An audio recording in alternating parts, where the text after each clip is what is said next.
The A port is used for measuring current. The A port usually has a red color around the port. The port will also be labeled with a large A. Recall that A stands for amps, the unit of measurement for current.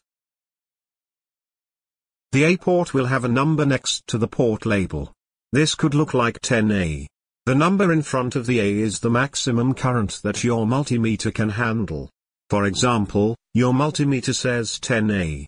You can safely measure current under 10 amps. The MA port allows your meter to more accurately measure small amounts of current. The MA port is not present on all meters. Some meters do not have the range to measure milliamps. Recall that MA stands for milliamp. There are 1000 milliamps in an amp. Some MA ports will also be used for measuring μA. The label on the port will look like this, MA or μA.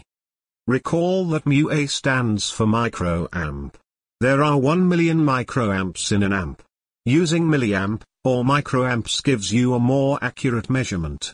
For example, 0.30 amp is not as accurate as 300.2 milliamp. Similar to the A port, the MA port will have a number in front of milliamp.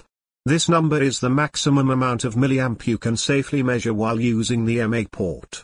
For example, you have a meter that says 600 milliamp. You can safely measure current under 600 milliamp or 0.6 amp.